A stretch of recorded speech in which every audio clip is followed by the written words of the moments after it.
Hey guys, welcome back to college classes. तो last video में हम कर रहे थे इशू ऑफ शेयर के वेज कि किस किस तरीके से जो शेयर्स हैं वो इशू हो सकते हैं। तो सेकंड वाले पे हम आए थे, पब्लिक सब्सक्रिप्शन ऑफ शेयर। अब ये जो है ये एक प्रोसेस होता है जो फॉलो करा जाता है, जिसको लेकर आप एक्चुअल में पढ़ोगे, क्वेश्चंस करोगे, है ना। तो यहाँ पर हमारा सबसे पहला है टू इशू प्रोस्पेक्टस। यहाँ पर प्रोस्पेक्टस इशू करना होता है। प्रोस्पेक्टस क्या होता है? Long talk about the company, जिसमें बहुत सारी चीजें कंपनी को लेकर लिखी होती हैं। अब जो प्रोस्पेक्टस है वो जिन जिन पर्सन प्रोस्पेक्टस के साथ ना एप्लीकेशन फॉर्म भी अटैच होता है। तो जिस भी पर्सन को क्या है अप्लाई करना है शेयर्स को परचेज करने के लिए, तो उसको क्या करना पड़ता है, जो प्रोस्पेक्टस है वो उसको खरीदना पड़ेगा। वहां से अगर उसको जो भी इंफॉर्मेशन चाहिए कंपनी को लेकर वो उसमें मेंशन होगी।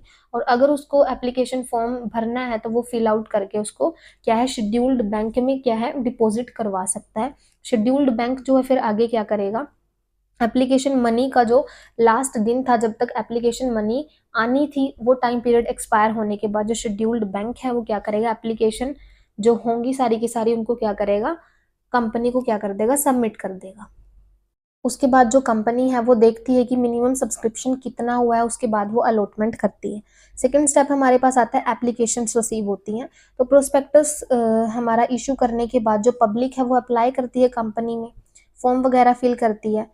तो यहाँ पर which is mention in the prospectus, तो हमारा each application must accompany the application money, यानी कि हर एक एप्लीकेशन जो है उसके साथ एप्लीकेशन मनी होनी चाहिए जितनी प्रोस्पेक्टस में मेंशन है। यानी कि जो एप्लीकेशन मनी है वो 25%, इशू प्राइस जो है हर एक शेयर को उससे 25% लेस नहीं होनी चाहिए। जो भी प्रोस्पेक्टस में मेंशन है वही उनको भेजनी पड़ेगी अगर उनको शेयर्स को बाय आउट करना है तो।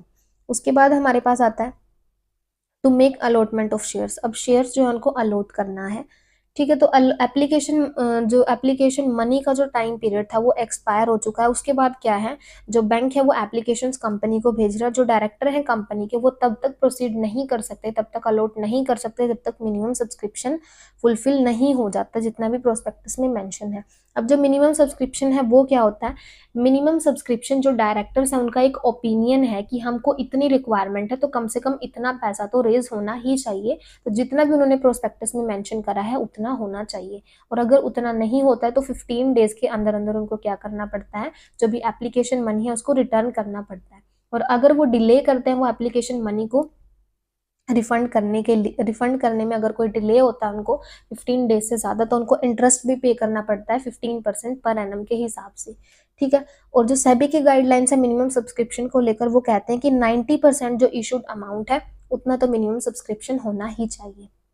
उसके बाद आखिरी स्टेप जो आता है हमारा टू मेक कॉल्स। आखिरी में जो भी एप्लीकेशन अलॉटमेंट करने के बाद जो भी हमारा कॉल्स में अगर फर्दर डिवाइड करा हुआ है मनी को, तो वो कॉल्स जो है वो करी जाती हैं डायरेक्टर के द्वारा।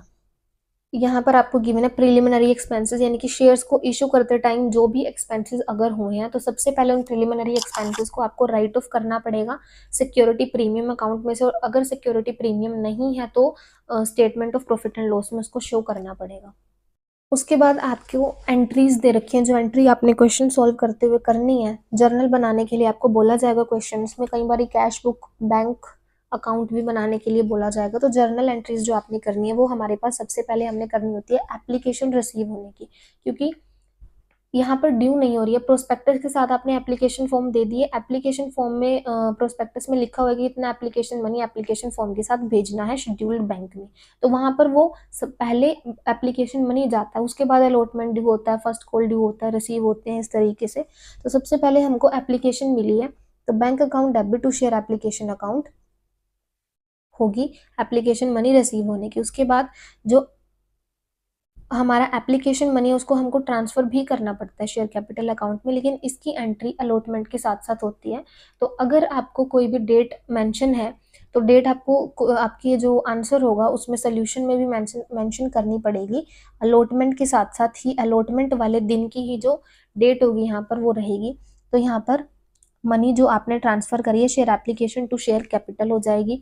उसके बाद कई बार क्या होता है कि अगर आप रिटर्न कर रहे हो एप्लीकेशन ज़्यादा आ गया, ओवर सब्सक्रिप्शन हो गया, तो ओवर सब्सक्रिप्शन के केस में आपने कुछ शेयर होल्डर्स ऐसे थे जिनको क्या कर दिया है, वापस कर दिया है, कुछ भी नहीं दिया जिनको नील, तो उनकी एप्लीकेशन मनी वापस करनी है, तो इस केस में आपकी एंट्री उल्टी हो जाएगी। रिसीव होने की ये थी share application to bank account, ये बिल्कुल उसका अपोजिट हो गया।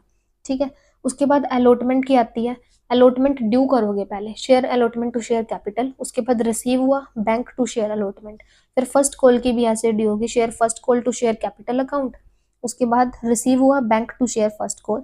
अगर सेकंड कॉल भी है तो सेकंड कॉल की ड्यू होगी share second call account debit to share capital account, उसके बाद रिसीव हुई है तो bank to share second call. इस तरीके से आपका हो जाएगा सारा का सारा। ठीक है, तो इसी के साथ हम करते हैं आज की वीडियो को end. If you like my videos please like share and subscribe. और जो क्वेश्चन होगा next issue of share at par वाला हम नेक्स्ट वीडियो में करेंगे।